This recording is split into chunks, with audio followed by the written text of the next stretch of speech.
André Michel, bonjour, merci de répondre à notre invitation pour ce matin.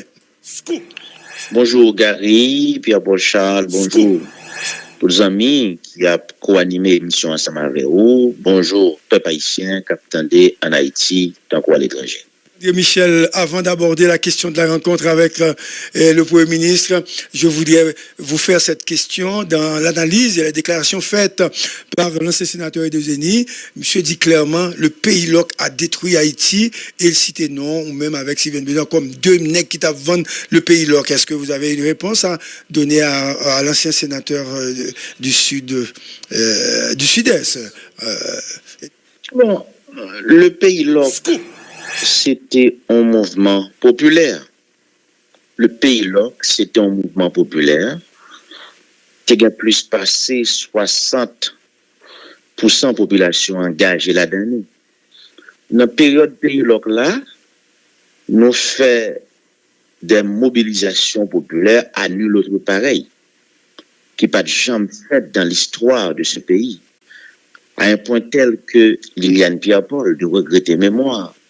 Il était même dit dans Radio Giskeya, ça qui a passé dans le pays en termes de mobilisation, dans la période pays loc là, c'est en qualité de mobilisation qui n'a pas jamais faite dans l'histoire pays. Pays loc là, c'est une réponse à un mode de gestion catastrophique. Pays loc là, c'est une réponse à dilapidation qui fait dans 4,2 milliards de dollars sans pétrocaminé. Mon cap utiliser l'État pour voler, pour riche. Pays loc là, c'est un mode de réponse par rapport à ça y a fait dans le pays depuis plus passé 200 ans. Côté gonti groupe monde qui kembe richesse pays en otage et côté majorité monde à vivre dans crasse, à vivre dans misère. C'est ça pays loc.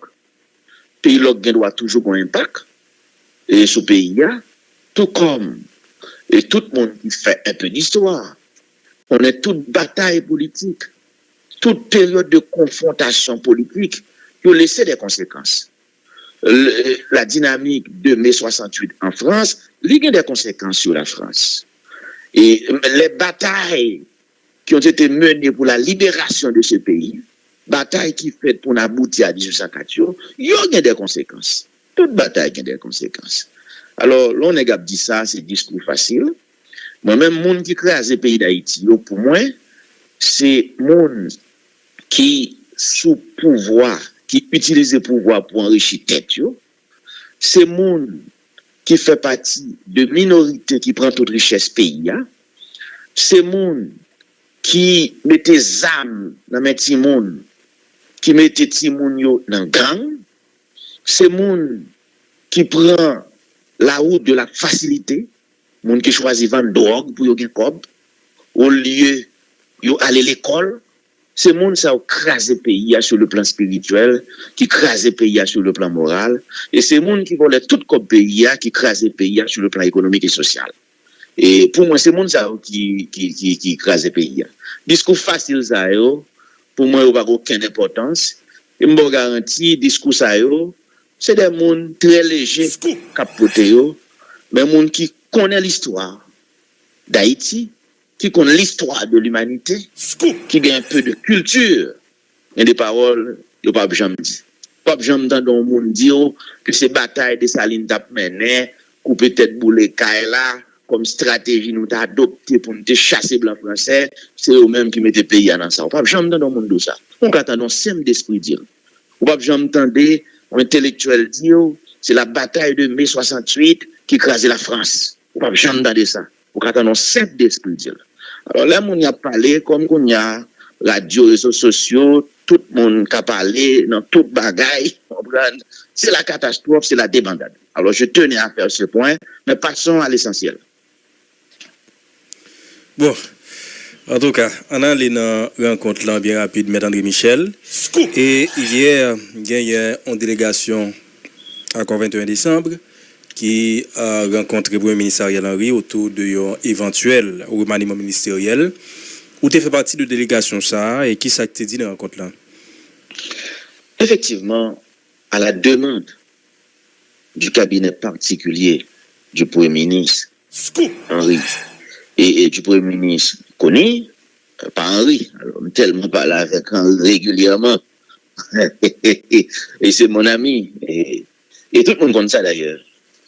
À la demande du cabinet particulier du Premier ministre Kony, bien, il y a une délégation, une imposante délégation de l'accord du 21 décembre, qui a participé à la primature hier dans une rencontre avec le Premier ministre. C'est une forte délégation bien équilibrée, représentative, qui était dans la rencontre ça. La rencontre en fait, d'abord sur la conjoncture, nous avons fait une analyse de la conjoncture.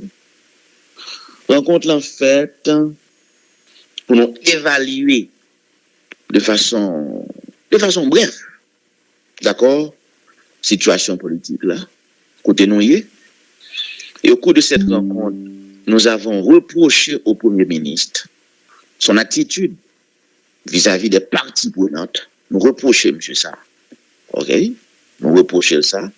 Parce que nous disons, c'est lui-même ensemble avec CPTO qui te mettait ensemble pour écarter parties prenantes des différents chantiers de la transition. Par exemple, là où tu as monté gouvernement, Premier ministre Kony, ensemble avec messieurs dames CPTO, il n'y a pas de consulter parties prenantes. C'est eux qui ont fait gouvernement.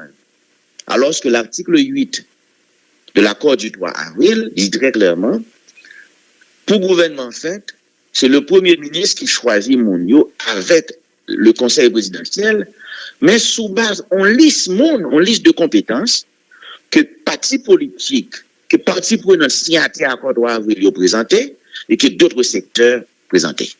Ce n'est pas même CPT qui est capable de rentrer directement dans la négociation avec le ministre dans le gouvernement. Ils n'ont pas ce droit, d'après l'accord du 3 avril. Alors, on a rappelé le Premier ministre, là, nous te mettons ensemble à CPT pour écarter partis politiques, pour écarter partis prenants. Nous disons tout, là, on a monté un comité pour question conférence nationale, pour question constitution, pour question réforme code pénal, nous pas parler avec partis prenants. Nous faisons le reproche. Ça. Et nous disons tout, position nous claire, parce que une question probabilité remaniement sous table. Messieurs, dames, CPTO, demandons un remaniement pour prendre contrôle du pouvoir. Nous-mêmes, nous disons au Premier ministre, Gary Kony, que remaniement, pour le fait, il y a deux conditions. La première condition, il faut une évaluation globale du processus politique avec toutes les parties prenantes.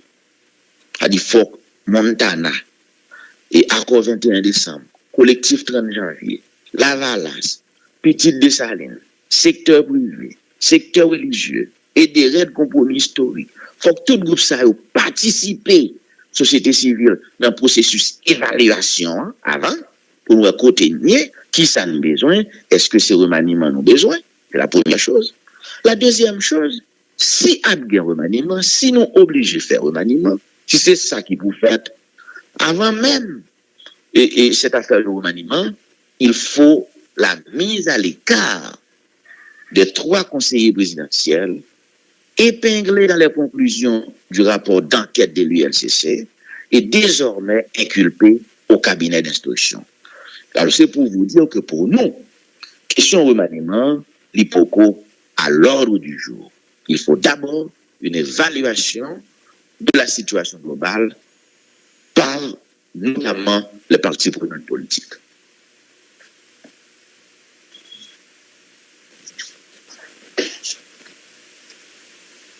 Oui, pour nous.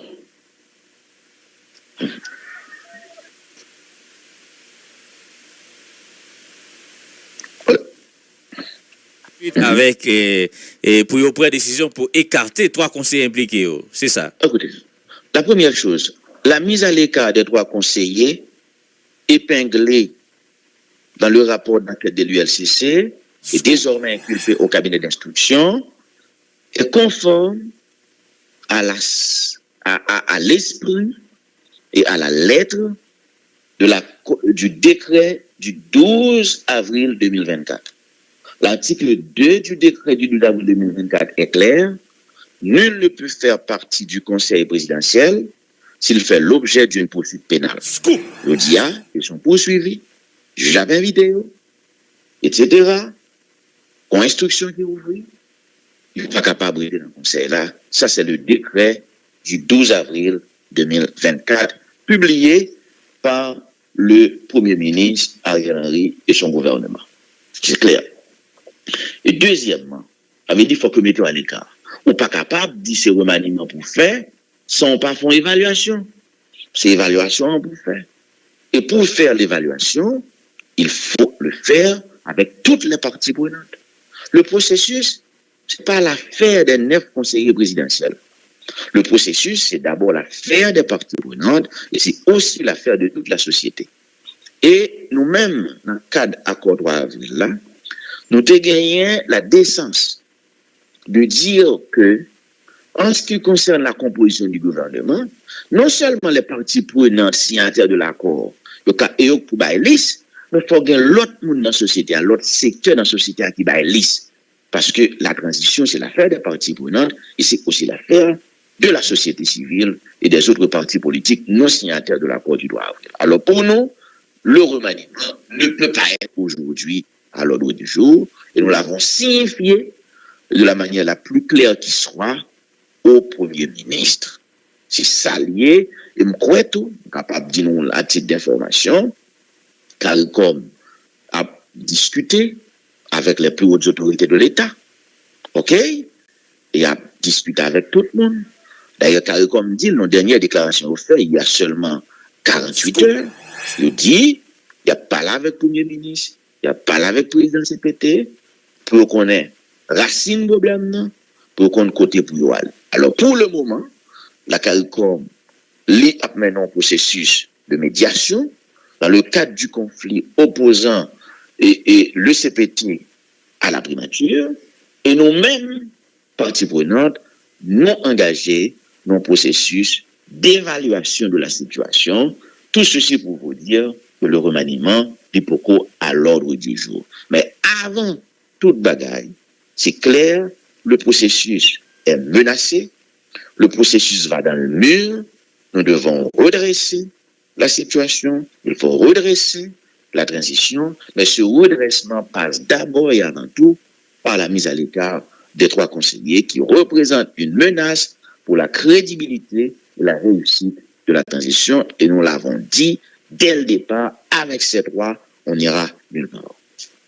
Maître Michel, et il y a un pile monde qui estimait que jeudi on passe main dans le gouvernement les nécessaires et Mounzayo yo évoqué notamment manque de résultats. Est-ce que nous-mêmes dans l'accord 21 décembre n'ont pas de cet avis? Est-ce que nous sommes plus ou moins satisfaits de ça qui a fait là, de ça gouvernement là-bas comme résultat jusque-là? Non, c'est parce que nous ne disons pas que, nous n'avons pas dit nous satisfaits, nous n'avons pas dit ça. Mais nous disons c'est une question de méthode. Ou c'est journaliste, et Gary Trépol Charles, c'est journaliste, et on était professeur, comprendre. Moi-même, et mon dernier compétence pas moins. Et écoutez, il faut commencer par le commencement pour répéter mon feu professeur René Durand. L'on font bagaille, il faut vous commencer. Ou pas capable de commencer dans le remaniement. Remaniement, c'est une décision. Le remaniement, c'est une décision. Mais avant pour prendre une décision, il faut analyser. Qui est-ce qui doit analyser? C'est l'ensemble des parties prenantes. Qui doit et pour regarder qui ça a fait. On va si on ne peut pas faire ça, on ne peut pas dire remaniement pour faire. Et deuxièmement, on ne va pas faire un conseiller présidentiel et puis inculpé au cabinet d'instruction, épinglé dans les conclusions du rapport d'enquête de l'ULCC. Alors, il y a des préalables pour nous avant le remaniement. Premièrement, il faut une évaluation pour déterminer exactement ce qu'il faut faire. Donc, ça, c'est une question de démarche méthodologique. Et deuxièmement, la question préjudicielle, autre question préjudicielle, c'est la mise à l'écart des 3 et inculpés. parlant de la mise à l'écart de trois inculpés, nous connaissons le 21 décembre, il y a deux démarches qui étaient enclenchées pour remplacer le représentant Nouan, Louis Gérald Gilles, qui est dans le cité dans le scandale des 100 millions de gouttes de BNCA. Côté nous, dans les démarches ça. Mais on peut comprendre.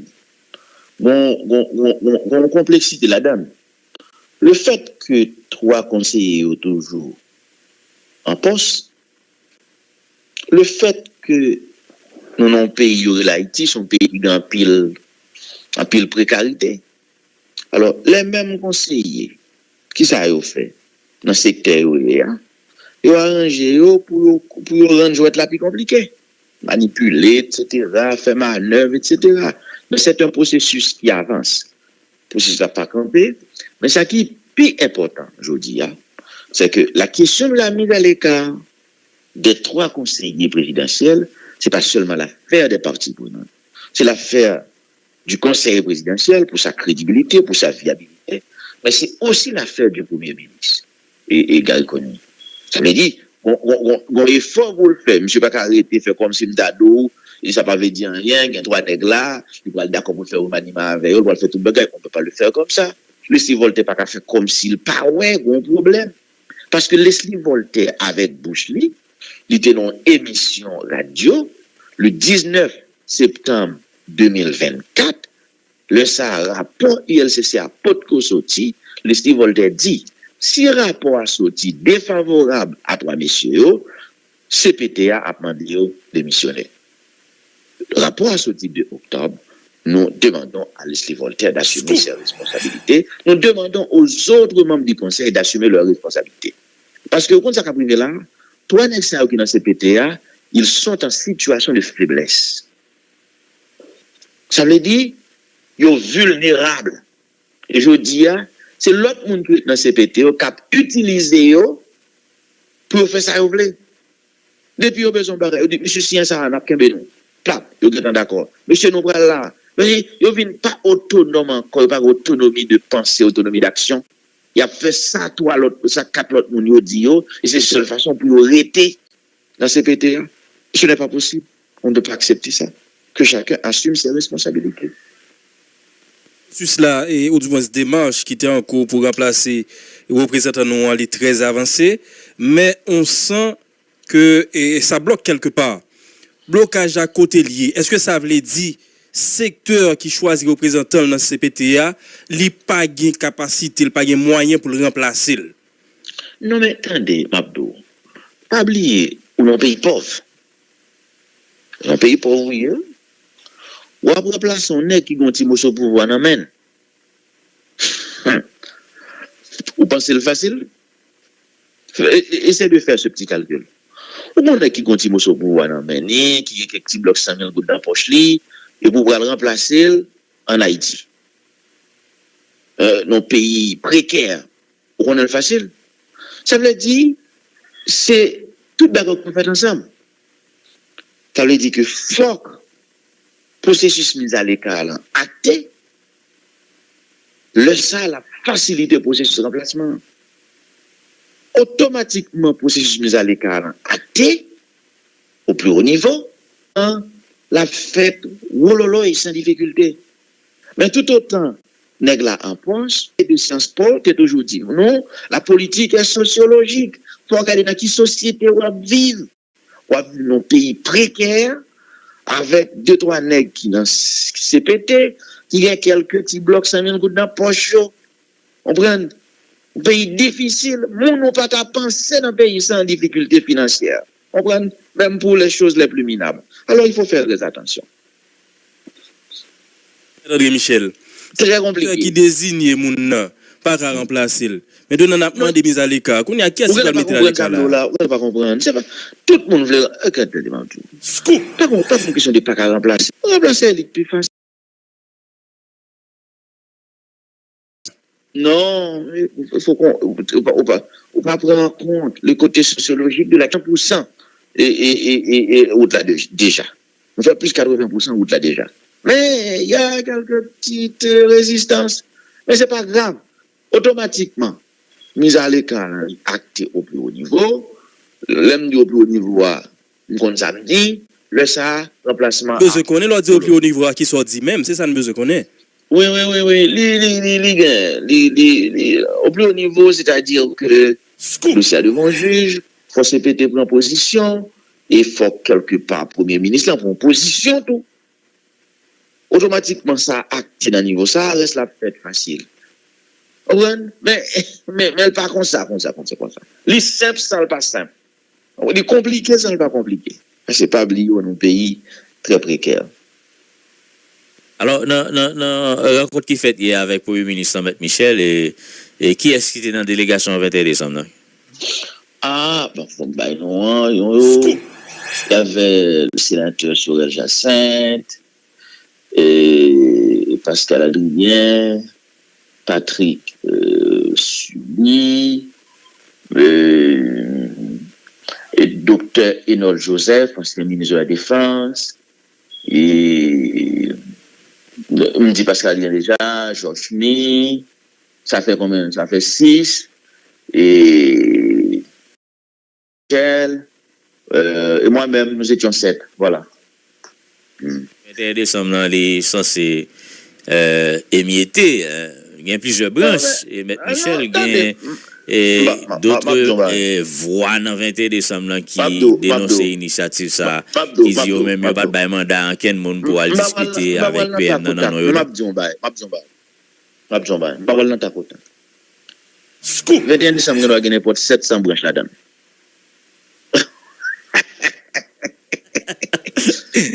Laisse-moi te dire, capable de gagner pour 700 branches. Bon, on dit plusieurs, peut-être, l'on dit plusieurs, il doit être 5, 6 ou bien 7, ou bien 2. Bon, on est capable de gagner 700 branches. Bon, même s'il te gagne 850 branches, fais-moi confiance, cette délégation qui a participé à la rencontre avec le Premier ministre Gary Conille, cette délégation est tout à fait légitime pour représenter l'accord du 21 décembre. Je le dis en connaissance de cause. Et même s'il dégaine 950 branches, je ne vais pas dire l'autre branche n'a pas gagné et l'autre n'a pas gagné pour le dire non. Je ne vais pas dire ça, non. C'est la démocratie, etc. Donc il y a une contradiction et pas tout. Gérald Gilles, mon ami, pour qui j'ai beaucoup de sympathie personnelle, monsieur conseiller présidentiel, il y a un manœuvre par le dos, il y a quelqu'un qui a supporté le dos. Quand même. Et moi-même, je respecte la position de celles et ceux qui supportent le Gérald Gilles. Il faut que quelqu'un avec le dos. Bon, même s'il n'y a pas de conseiller présidentiel, il faut que quelqu'un avec. Mais fais-moi confiance, on est dans la bonne direction. Bon, et parce que délégation ça, est représentative de plusieurs courants majeurs dans le 21 décembre. À l'ordre du jour, pour nous-mêmes. Pour nous. Allô? Oui, je dis pour nous, le remaniement n'est pas encore à l'ordre du jour. Et c'est pourquoi nous avons formellement demandé au Premier ministre Conille de rencontrer les autres parties prenantes de l'accord du droit avril pour une évaluation de la situation. Et si a bien remaniement a fait premièrement après la mise à l'écart des trois conseillers inculpés au cabinet d'instruction et deuxièmement après l'évaluation qui sera faite par l'ensemble des parties prenantes. Voilà la vérité. Mais M. Michel, et l'autre branche dans l'exécutif là, à savoir CPTA, et il a pressuré gouvernement et pour faire remaniement ça. Mais l'autre branche là, pas qu'à faire comme ça. Ça ne peut pas se faire comme ça. Parce que l'article 8 de l'accord du droit avril est clair. Le Premier ministre choisit les membres du gouvernement de concert avec le Conseil présidentiel sur la base de listes proposées par les parties prenantes de l'accord du droit avril et par d'autres parties prenantes, par d'autres secteurs de la société. Allez, quand il s'agit de refaire le gouvernement, il faut en tenir compte. Ça, c'est un. Mais nous pas capables de mettre diac sous diac. Nous pas capables de courir dans causer remaniement, comme ça, sans ou pas répondre à une demande produite par la population, à savoir la mise à l'écart des droits. Et cette demande est conforme à l'article 2 du décret du 2 avril 2024. Et c'est aussi la position de la CARICOM. La CARICOM a eu à rencontrer les parties prenantes concernées par ce dossier, c'est-à-dire 21 décembre, Petite Dessalines, aidé. Et CARICOM a clairement demandé à ces parties prenantes d'œuvrer au remplacement des 3 conseillers épinglés dans les conclusions du rapport de l'ULCC. Bon, rapport ici, ça peut quand même sortir même à l'époque, CARICOM te guetta Mandel. Voilà que non seulement le rapport a sorti, il sortit contre. Parce que pour la CARICOM, le plus important, c'est le processus politique. C'est pas est-ce que monsieur est coupable ou non, mais le plus important, c'est le processus politique, en ce sens que leur présence au CPT représente une menace pour l'intégrité, la crédibilité et la réussite du processus transitionnel. C'est clair, on est dans une démarche politique. Tout ça n'est que ça, on va le faire là, on va dire c'est l'argent qu'on prend. Chaque monde qui a vu une casette, il a dit son corps bio prend. On va dire on va l'élection pour député, on va l'élection sénateur. Bref, il faut que le processus puisse continuer à fonctionner sur une base sereine. Et il n'y aura pas de sérénité dans le processus avec les 3 conseillers désormais inculpés au cabinet d'instruction. Pour nous, c'est une question éminemment préjudicielle à laquelle il faut d'abord répondre avant de passer à autre chose. Bon, et en ce qui concerne CARICOM, Maître Michel, CARICOM dit qu'il a engagé des discussions avec les